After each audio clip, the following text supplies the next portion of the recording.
Hello, Podwalkers, and welcome to episode 4 of Goblin Lore. This episode, we talk a bit about GPs, cons, Magic events, and really dig into culture aspect to Magic rather than lore specifically. We think it's a little bit of our duty to not only talk about lore as in the stories, but also our own lore, the community's lore.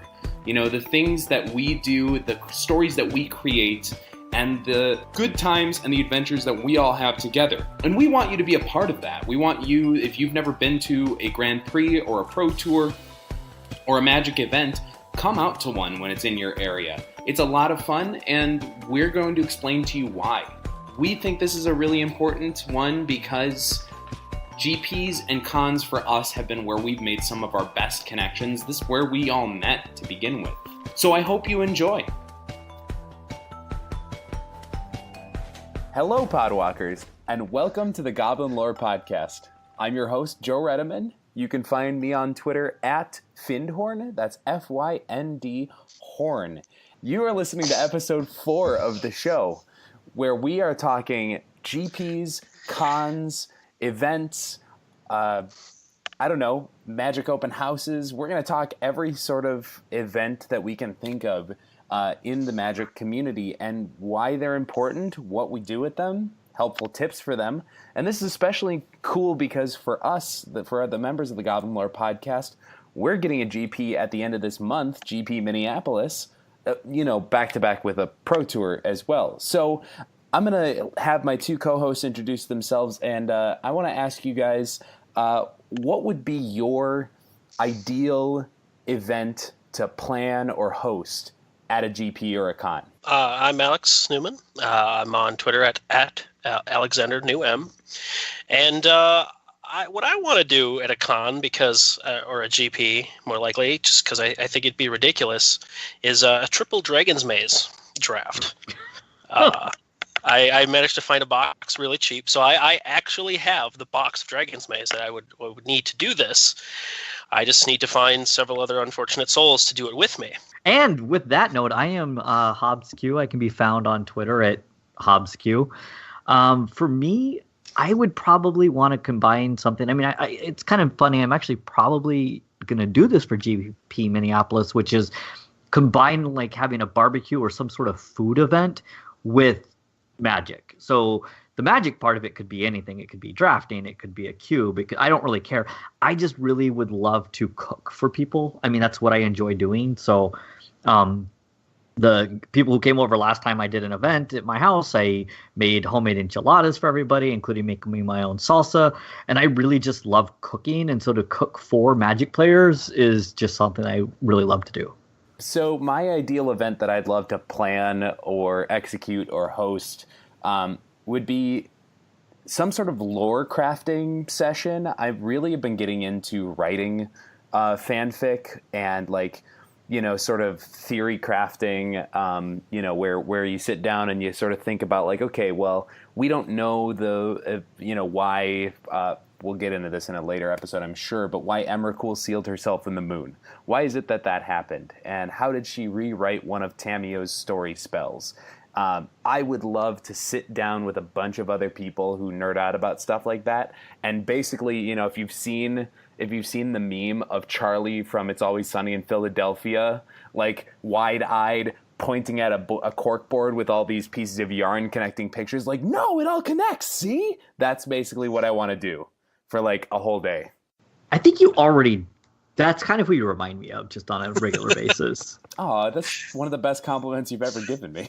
Well, before we move on, I would just like to clearly state that we do know why Emrakul locked herself away. Why is that? I mean, she had to make way for Merit Lage, and that's the only way to bring that about.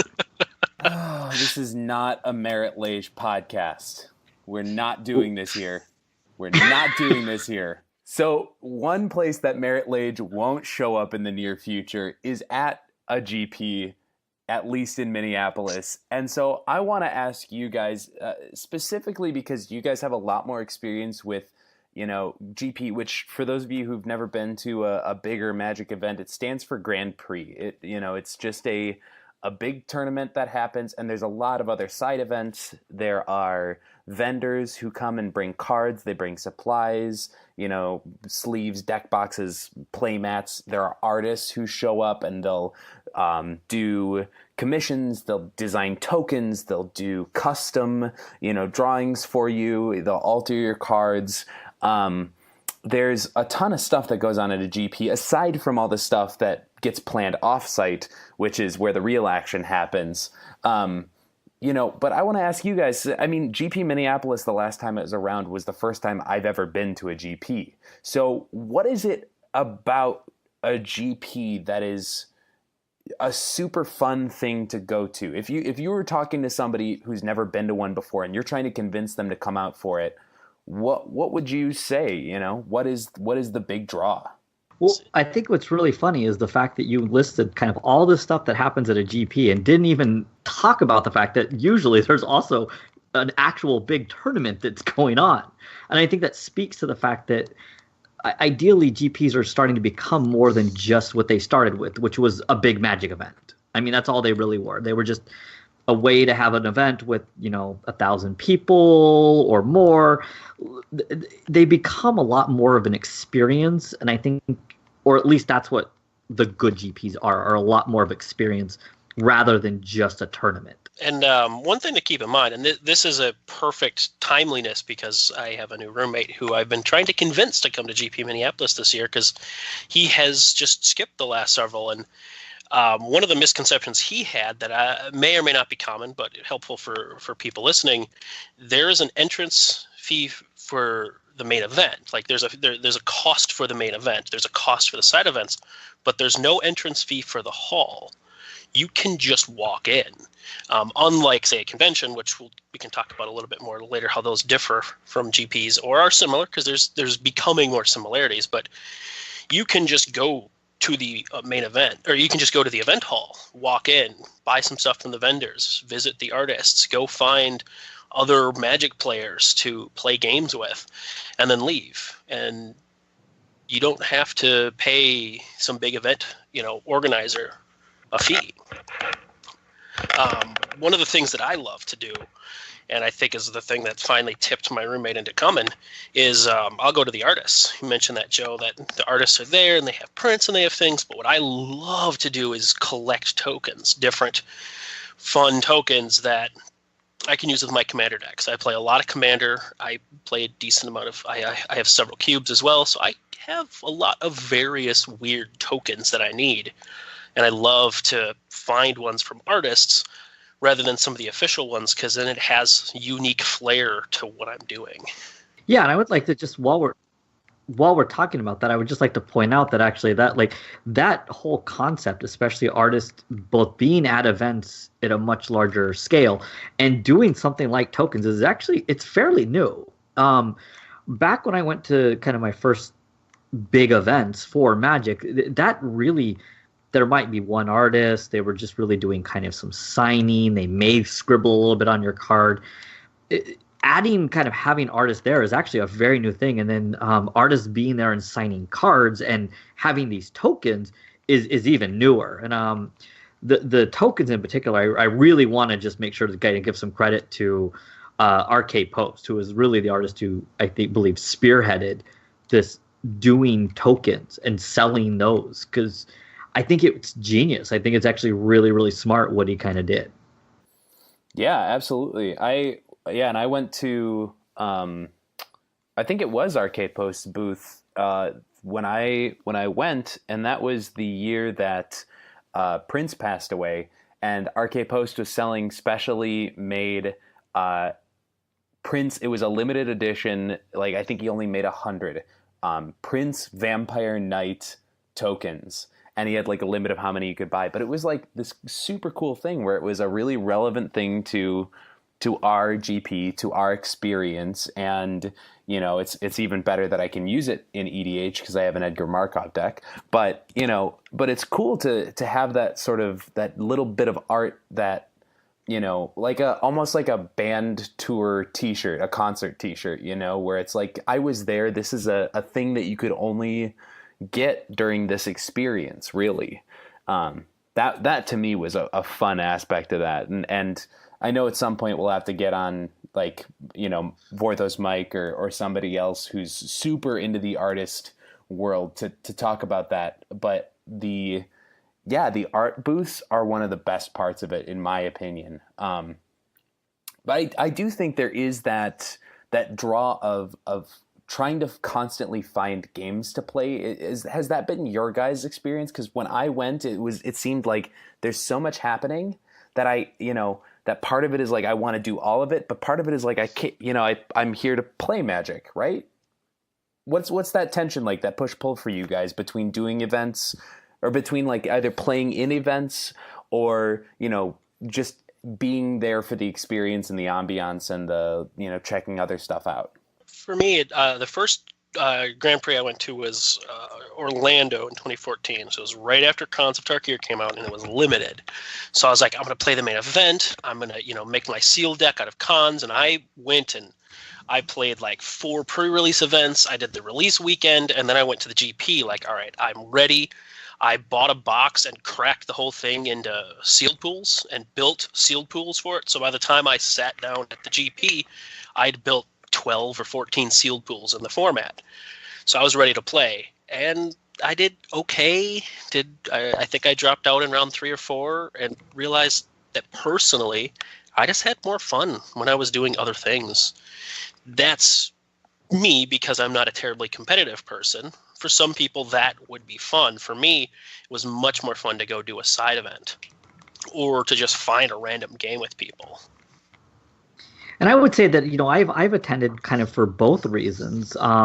Like for me, I am a little bit more of a competitive person. I mean, we established on the last show that I'm definitely not a Spike, even though that's, I guess, my reputation. But I definitely have played GPs for the purpose of trying to make day 2. And, I did that. I mean, I finally did do it in Legacy, in Vegas. It was a really big deal for me. But I also know that I've been to 3 of the GP Vegases, so I went to the first 3 of them. And in the first 2, I missed making day 2 by 1 round, which meant that I sat there and I played limited Modern Masters all day long, which was a lot of fun, except all my friends who dropped out much earlier got to go and experience a lot more things than I did. And so it always is this weird push and pull for me of, do I want to play the main event or do I just want to go and have fun? And I think that's why I both love GPs and why they can be a little stressful for me. Yeah. I can feel that. I mean, there's so much to do, even if you choose one thing. I mean, say you're not going to play the main event, say you're not going to do any of the sort of sponsored side events, but you're just there to, meet up with friends and play, Cube or EDH or whatever all day.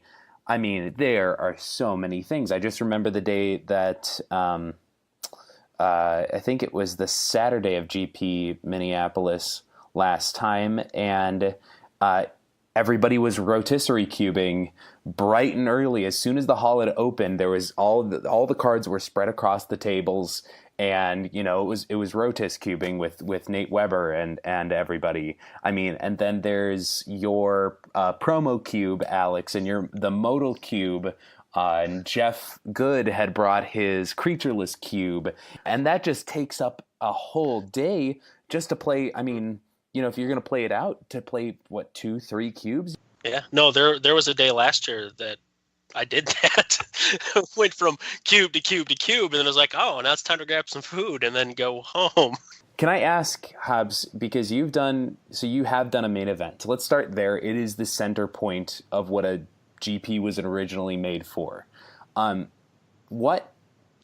Somebody comes up to you and says, hey, I'm thinking about doing a main event, whether it's standard, whether it's modern, whether it's legacy. I don't know if they do vintage GPs, but yep. They're doing a main event. They're thinking about it. Why would you tell them yes or no? Or what would you tell them? For me, I always looked at the fact of is this a format that I want to play?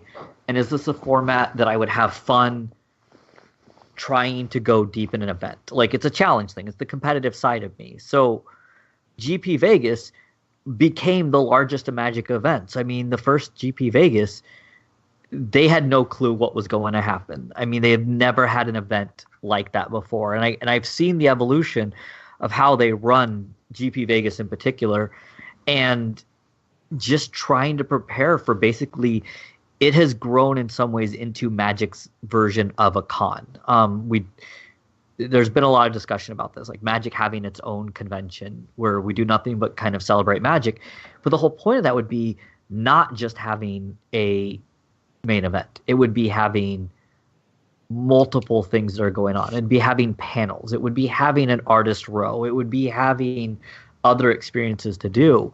But that first GP Vegas was all about Modern Masters. It had just come out. It was like a set that people hadn't seen. Most people weren't getting to draft it yet. At that point, GP fees were actually still very reasonable compared to what they are now. It basically was the cost of doing a sealed event for Modern Masters, which is kind of funny that, we're now talking about sealed events at a main event can be 3-4 times the cost of what it would be to just play the do it at like your local store. And I went there and it was 5,000 people sitting down to really just play Magic. They had side events, but they didn't even have enough rooms to be running the side events effectively. They literally were calling events that were like, they had to get permission to open up more of the convention center because they had rented too small of a space. But that was an era that people went to play. You went because you were trying to make it to day 2. You were trying to make it onto the Pro Tour, whatever it is. I mean, I find that they're fun to do if you're trying to have a goal. Like I've always wanted to say that I day 2 to GP. Sure. But for the simple experience of playing, or necessarily for just a casual fun aspect, you would say ignore that. That's not the point of the main event. No, it is really not. And especially with the cost increases that we've seen, it really is. It really should be that you are dedicated to trying to show that you could do really well in a big event. So then let me throw it over to you, Alex. So the main event, for those, I'm assuming most of our listeners are going to be more Vorthos-minded. That's the listenership we're trying to cultivate here. For Vorthos-minded people, the sponsored side events, things like, standard legal booster drafts or Modern Masters drafts, or I'm sure there's sealed events, there's, constructed, there's chaos drafts.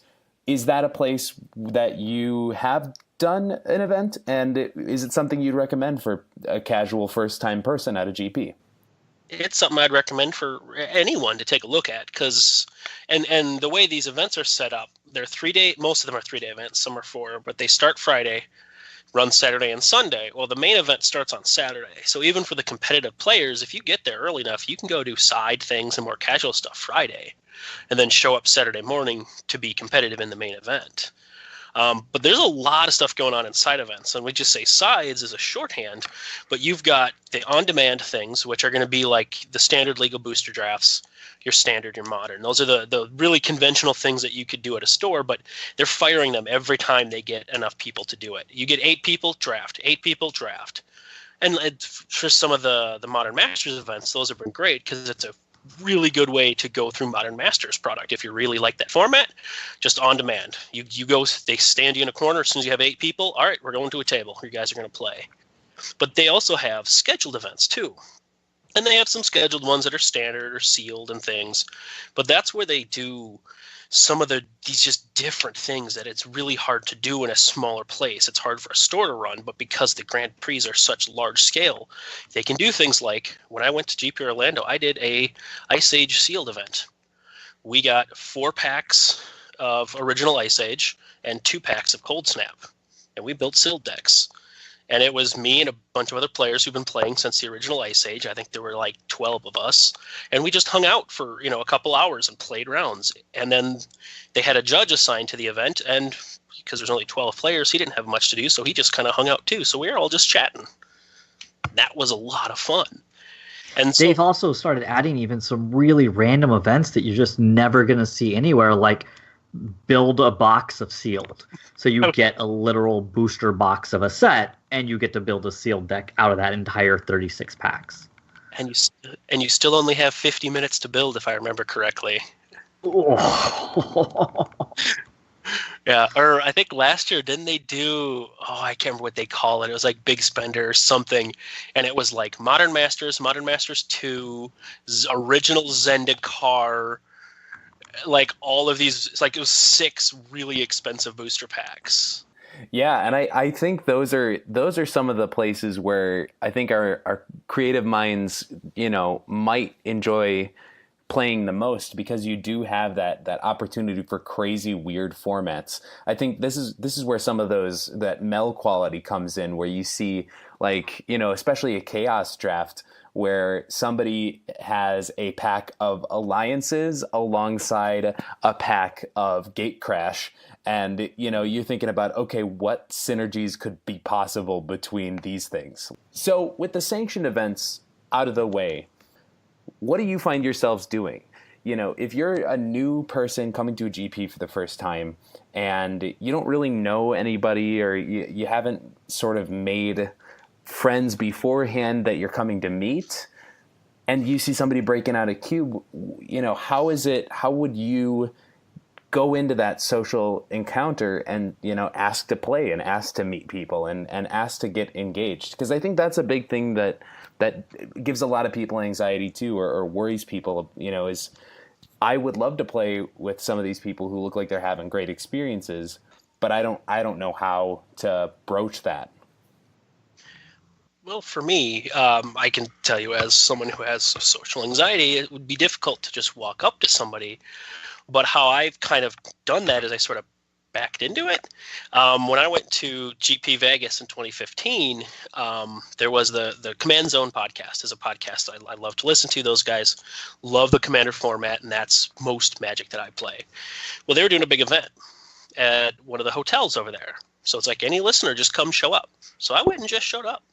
And I hung out there with, I think they had 100 people in the room playing Magic for a few hours. And that was a really good way to meet people.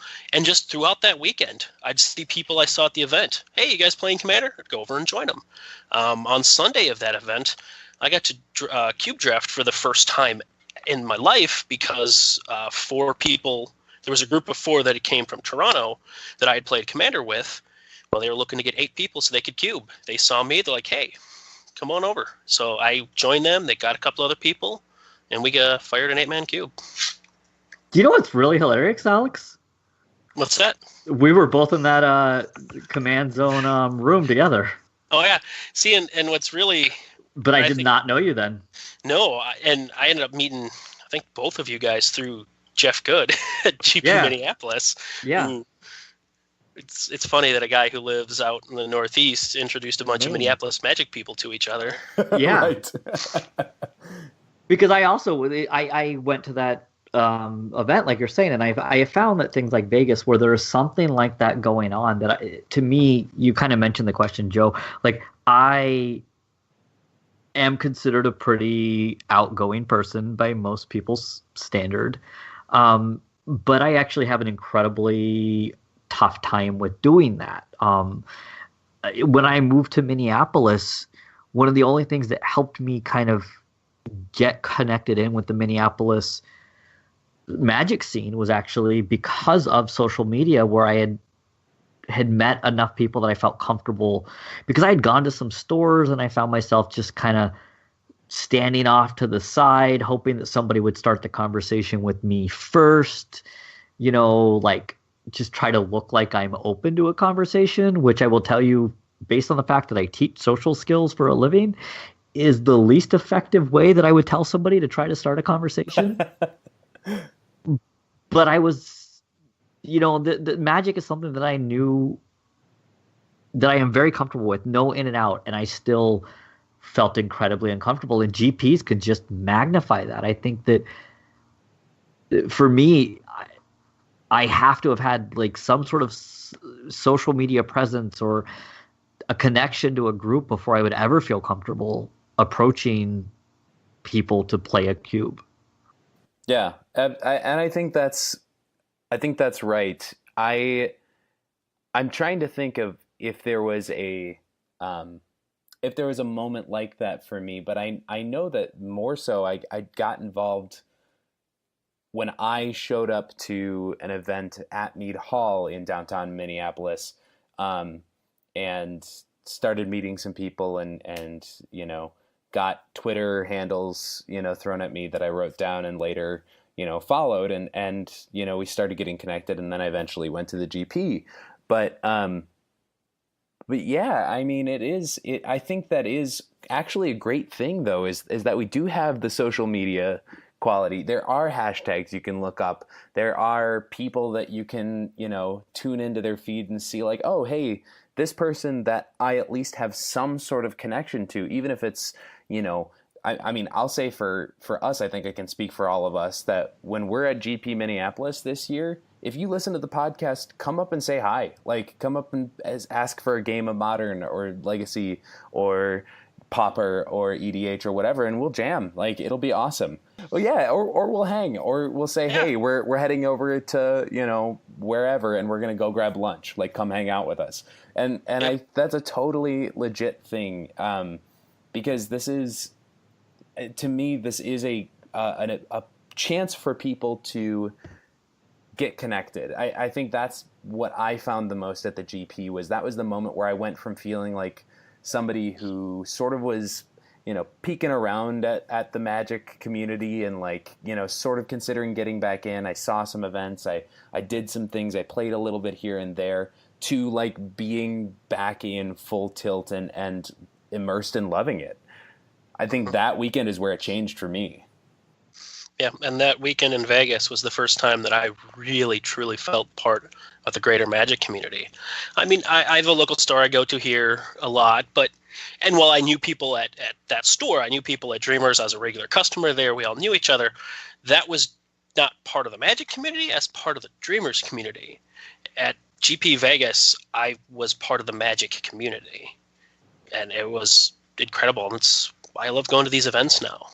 So, kind of talking about being part of a greater community, this might be a good time to then pivot just a little bit and talk about conventions, because we talked a little bit about how they're different or the same as GPs, and ultimately conventions don't have like a central tournament. The conventions, and it depends a lot on what the convention is. You have writing conventions, you've got video game conventions, you've got really the big divide, how I think of it, is you have kind of the fan-run conventions, and then you have like the big media cons, the big industry cons.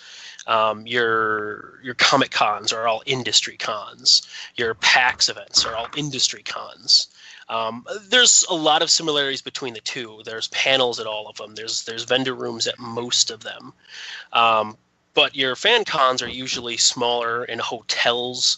There's a little different feel because the fans are doing the things. So your panels are less, here's our new thing that we're going to release in the next year, or here's a preview of stuff, and it's fans talking about their favorite 80s cartoons at 10 o'clock at night. But in general, one of the things that I love about conventions, a lot of the local ones that I've gone to at least, is the panels. It's, for me at least, it was a great place to be part of the group without having any attention on me, because the attention was on the people up on the stage. I got to be part of the group, listening and learning things and getting to know what other people's perspective was on stuff, but also kind of have the focus not be on me. I got to blend in with the crowd. Yeah, I can dig that for sure. I don't think I have a personal experience with a con since I was maybe 7. When Gen Con was still in Milwaukee, Wisconsin, where I'm from. It moved out to Indianapolis in later years. But my dad was a huge Star Trek: The Next Generation fan, so therefore, Star Trek Next Gen Con. But it's become one of the biggest, one of the biggest conventions in the country, and it's great. It was a fun time. I think one of the coolest things about a convention that is different than maybe a Magic GP, and maybe, Magic GPs can take a little bit of a note from conventions in the coming years, but one of the cool things is you get sort of specifically you get panels and actor appearances. Now there aren't really actors in Magic the Gathering, other than the Magic movie that's supposedly in the works in pre-production or something that has been for 5 years. So I actually got to meet some of the actors from Star Trek, and like my little 7-year-old self was basically shaking the hand of the guy who played Sulu. Like, that was incredible, and so those experiences of getting to meet people you see on TV or that as personalities is a really fun thing. It sort of makes it that surreal experience.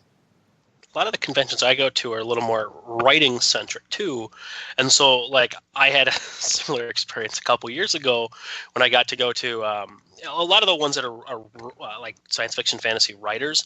They do a thing they call coffee clutches, which are a author will sit down with a group of people who have to sign up beforehand, so it's capped at a certain number, to just have coffee and talk and just have a conversation. Well, Brandon Sanderson, my favorite author. I love his work. One of his books got me writing again. So he was coming to one of our local conventions here a couple of years ago, and but he's Mormon, so he doesn't drink coffee. So instead of coffee... Side note, plays Magic. Yes, he does. And the draft with Sanderson was full before I could sign up for it, because they do that when he shows up to these events. Yeah. But there were so many people in the room, they actually split the group into two, because his assistant came with, and so they just cut the time in half, and we talked to his assistant and then talked to Brandon. But that was just such an amazing experience to get to talk to both Brandon and his assistant, who's one of his best friends, who's been working with him for years, who is actually working to become an editor, and he brings a lot of those skills to help Brandon. So it was just wonderful, and that's a lot of those conventions can do. Bring some of these bigger names to a place where people can meet them and interact with them and do stuff. So, I mean, this is kind of one of the things that I've talked to people about this, about how we can make Magic events more like that, because I think that larger events that are more than just the gameplay of what a GP historically has been, I think would help maybe improve some of the social anxiety and the awkwardness that are people who may be a little bit more introverted and still want to get to come to experiences may have. Having panels or having, like you said, these coffee basic meetings where you can come have a smaller intimate meeting where you get to meet people that you've only seen. We don't have writers or actors that are on that level. We have our pro players, we have our artists, we have even our cosplayers, which I think is going to be a huge part of what we're seeing more in the Magic community. And having these people put together events or things to come to could completely change the GP experience. And depending on how they want to work it, Wizards of the Coast has some employees who could do it. Mark Rosewater has done panels at other events that he's gone to talking about game design. Like, that would be fascinating to go to have him just lecture for 45 minutes about game design and Magic. And they used to do a lot bigger of a presence at San Diego Comic-Con, including a panel that would be like Mark Rosewater, Aaron Forsythe, Scott Larrabee, and they would run through kind of a mini rundown of what Wizard had coming. I mean, they've shuttled a lot of that, I think, more to Gen Con. Mm-hmm. But we do have... Yeah, I saw... PAX. Yeah. Well, I went to PAX East a couple years ago. I got to go to that panel when they were talking about the second and third Theros sets. And like you said, so they have people who have the experience. They actually, what's funny is they even have their own cosplayers in some way. I mean, Gavin's the one that really sticks to mind, which just always makes me crack up. But yeah, and so there is that element to that. I mean, I know when she was still involved with the game, Christine Sprankle was just a phenomenal ambassador for the game. You'd have I mean, you would have people coming up to her all the time at events. I never saw her at GP Minneapolis. I don't think she was there, but all the pictures all over Twitter of just these kids who were like blown away that she was cosplaying their favorite character, and they got to have a picture with Chandra or with Avacyn or something like that. I mean, that is a changing experience for a kid. Well, and there was a picture of her as Avacyn in front of the Las Vegas sign in a magazine. I believe it was Rolling Stone. Like, it was I can't remember if it was that one specifically, but it was a very high-profile magazine. I actually think it was. Yeah. That was after the first or second? Second. That was after 2015. Yeah. Wow. Yeah. I mean, that kind of reach can be there. I think. I think if you do take some of those leaves out of main con books, you can really amp it up. And that's something that Vorthos Mike, who we mentioned before, Mike Linneman, has been talking about a lot, is how you make a con even more of an experience, how you make a GP even more of an experience. You make the main event less of the main event. You make it a part of it. Sure, that's the main thing that'll drive the pros there. But you'll get the casual players, the Vorthoses, the Mels, the people who are interested in Magic purely from an intellectual standpoint, who aren't players necessarily, but love game design or, just love fantasy design and character stuff there with other stuff.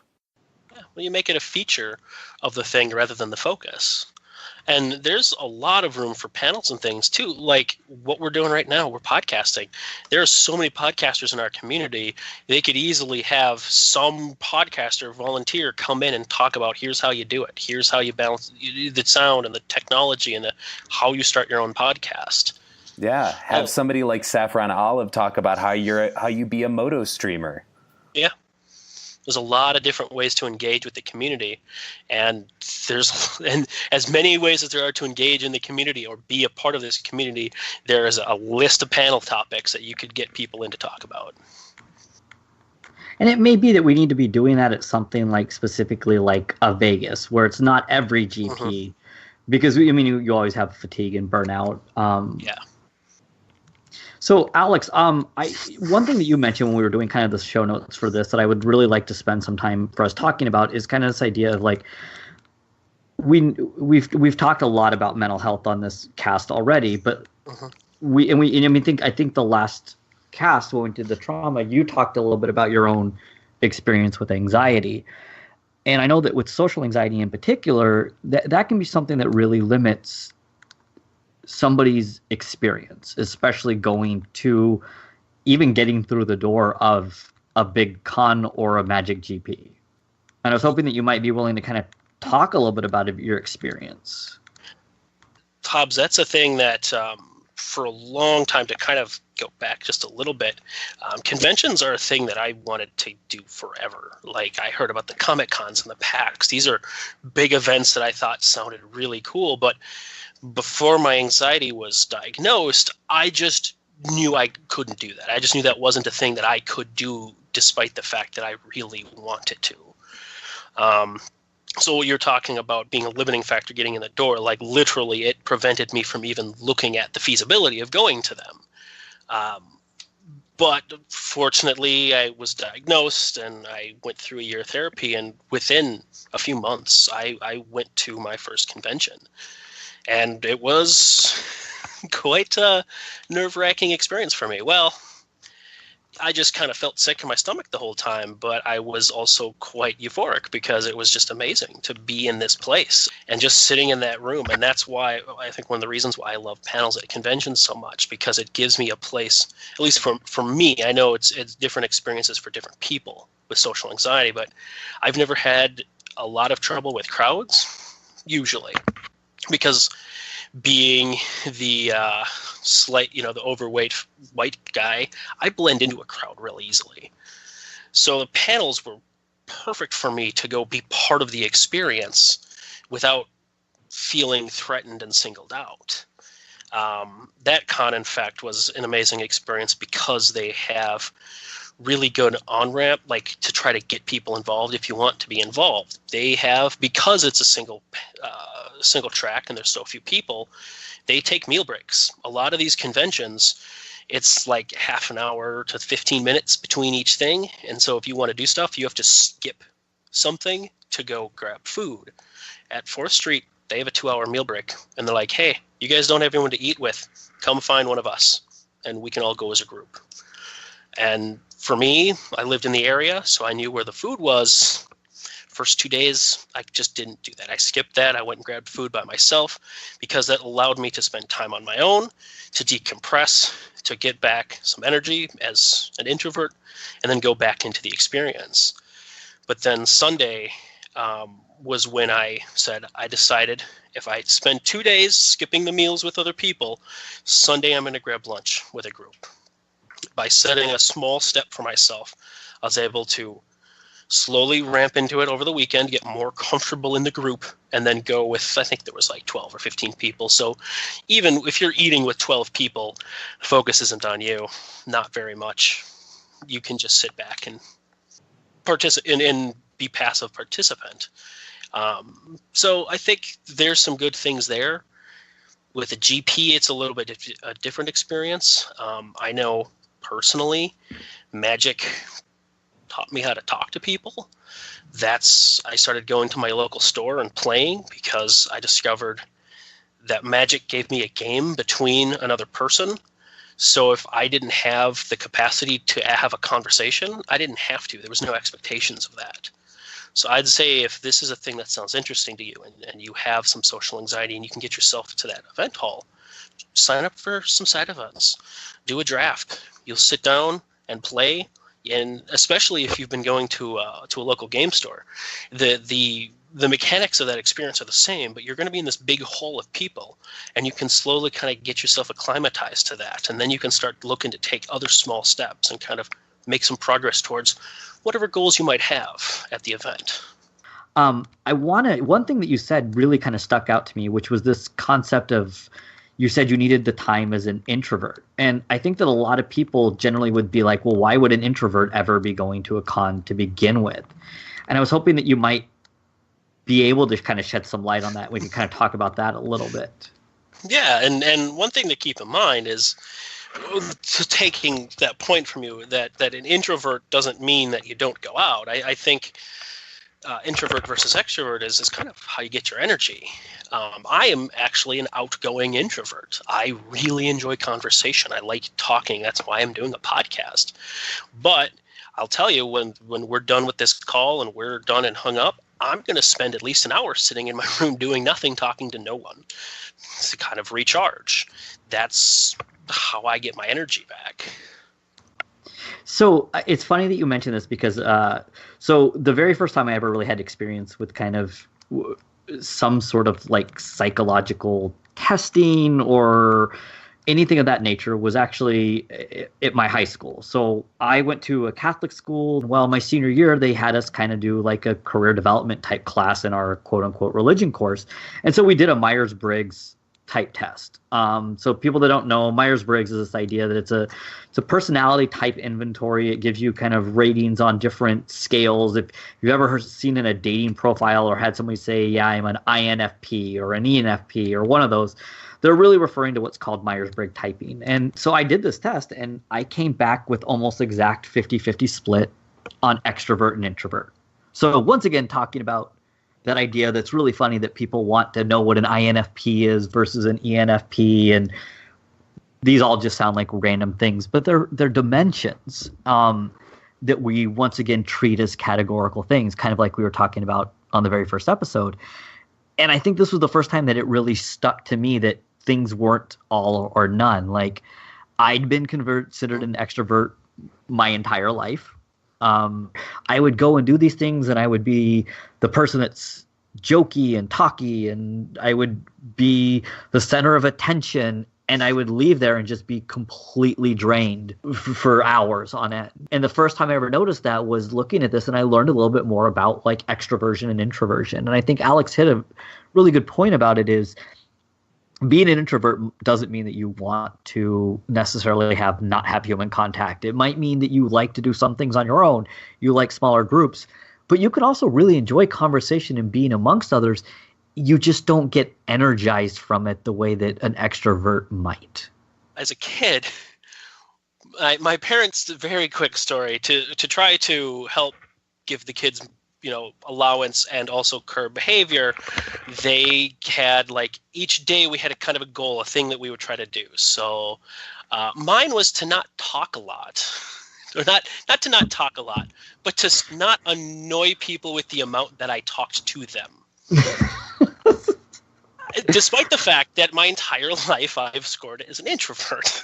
And I was laughing kind of when you were talking about your parents setting the goal for that, because I same thing as a kid. I was dominated conversations. I was unable to be shut up. Part of this came from probably being an only child who was ever only really around adults. But I remember somebody trying to trick me by being like, we're going to play a game where the goal is to see who can be the quietest the longest. And I just had no desire to win it. It completely backfired. So I was just like, well, okay, who's playing? Okay, are we done? Because I lost. We have established that you're not a Spike, so you wouldn't have that pride to win that game. So that makes sense. Right. That's confirmation. Exactly. Confirmed. We can now officially confirm. Hobbes is not a Spike. Confirmed. Yeah, I think that's fascinating too, and especially because in large groups, in large group settings, you do have this mix of people, and I think the beautiful thing about a con or a GP or one of these big events is you get the biggest swath of people who are all sorts of different neurotypes or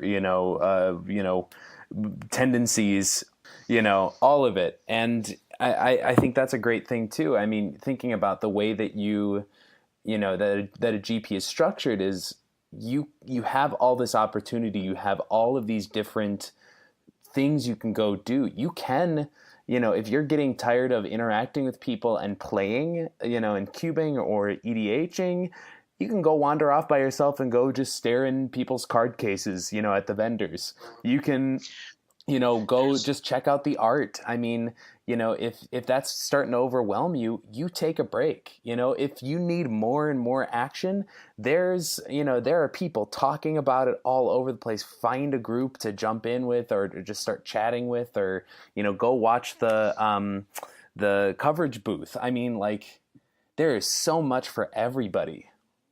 Well, they've got the if you like watching Magic, they have feature matches going on too. You can just go stand and watch, some players playing Magic. Right, people bring trade binders. So if you need that kind of intense interaction, go negotiate with somebody to get that last piece of Abu Power 9 that you need or whatever. Well, so why don't we start wrapping this up? We've got 2 segments left, but why don't we wrap this up with sort of a quick hits. Let's throw it back over to you, Hobbes, to start. For somebody coming to their first GP, what is a tip or two that you would give them? What's something you'd say either it's a must-do of things that they have to try or experience, or something they should do to prepare? I guess what I can hit on a little bit is the playing side. If you're going to play in a event, if you're going to play, say, in the main event where you're going to play 9 rounds of Magic, I do have some tips from that, just that I've had to kind of learn because of things that I'm not the best at doing when it comes to self-care on a long day. So the first and foremost really is seriously, it sounds kind of simple and silly, but you need to really hydrate. Between rounds, having a bottle of water either at your table or in your bag, it is really important. If you think that you're just sitting, you're not doing a ton, it is very easy to get dehydrated. And I will say that for me, my play skill, everything is going to go way down. Along those lines is remembering to eat. It's very easy to you get limited time between rounds. And it's easy to just go round to round and want to process the round and talk about it with somebody. Mm-hmm. And you also need to eat. So even if it's, for instance, bring granola bars and carry granola bars that are in my bag. I try to have food on me. I had a friend at the last GP who wasn't playing, who was willing to grab me food in between rounds. So if you're going to play in that long of an event, realizing that it is a lot of Magic, especially if you're not used to playing for 9 hours, 10 hours a day. And then I want to bring some advice that I see at a lot of cons that I think is useful for both of these. And it relates to sort of the physical self-care that Hobbes is talking about too. They call it the 6-2-1 rule. Every day you should have at least 6 hours of sleep, 2 meals, and 1 shower. You probably want more for the first 2, but try to get at least that. You're not going to play very well. You're not going to be able to do stuff if you're just not sleeping. And especially at conventions. Like the GP hall closes, early evening. If you have friends, you could end up playing late at night. If you don't, if you're there by yourself and you're just engaging with some people, you may not have stuff that late. But at some of these cons, they have things going until 2 or 3 in the morning. And so make sure you plan your time so that you can get at least 6 hours of sleep. I'm getting a little older. I feel like I might start needing to get more than that, but 6 is a good baseline. Yeah, and I think my big tip would be if you're bringing cards, if you're not coming to just play a cube or something like that, if you're actually bringing cards, be it your collection to trade, be it decks, be it anything, if you are bringing a cube, make sure that you have it on you at all times in your eyesight. Make sure that if you don't, that it is with somebody that you know and trust, that, it is going to be taken care of. Some advice that I heard fairly early before I started going to a lot of GPs too is, like, I have a backpack I stick all my stuff in. If you're going to stick that onto the floor, stick your foot through one of the backpack loops, just through one of the shoulder straps. Because then someone can't take it off without you noticing. It's just a little thing to help. And if you're having a casual pickup game, you can just have it sitting on the table or in the seat next to you. The last thing that I want to ramp us to in this episode is we don't have listener questions this episode really, but we do have basically some editor's notes from our last podcast. At AE Marling on Twitter, and Marling is one of the flavor text writers for Wizards of the Coast, and he's also one of the Lore Goifs, another really great podcast. Michelle Rapp, whose article we mentioned on the previous episodes, is also one of the Lore Goifs. They talk the Magic stories that come out as they come out. AE Marling replied to us about our conversation on we don't see Planeswalker sparking from joy or from happiness. We only see it through trauma. And he reminded us that, quote, Samut sparked after a euphoric experience with Hazaret. I would love to see more Planeswalkers gain their spark from joy. And so that happened in the Amonkhet story or Hour of Devastation story, Endure. And I did link that in a tweet reply to him. I'll put that in the show notes. But so we do have one example of a Planeswalker sparking from joy, from euphoria, and Neowalker at that, which is great. That is a great example of that. I was glad there was an example from recent because I really could not think of one, honestly. And we also had a listener kind of write back, and I'm trying to remember who it was that mentioned that they actually found the card that I thought is very not flavorful, this protection sphere or amulet or whatever it is. Amulet of protection? Is that? Safekeeping. Safekeeping. Yeah. Yes, at Kyle C. Carson. So Kyle Carson's a really great guy too. And he mentioned that to him from a D&D perspective in world building, it actually made sense to have an amulet that basically... Yeah, but it's an interesting, and so I just wanted to bring those up because I really appreciate the feedback that we got there and sort of that, from both AE and Kyle. It's really cool to have sort of that pushback and just keeping us, thinking about what we're doing, what we're saying, and if we miss something, I want to know that because then we get to learn.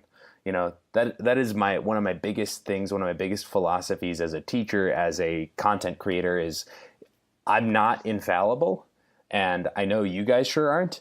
And I know that we all have that little element of blue in us, at least, that says we want to progress, we want to do better, and we want to know how we can continually improve what we're putting out there.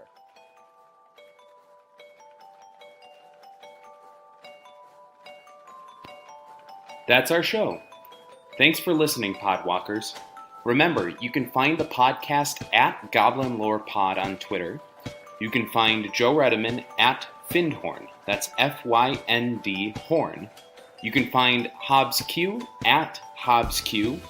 You can find Alex at Alexander New M.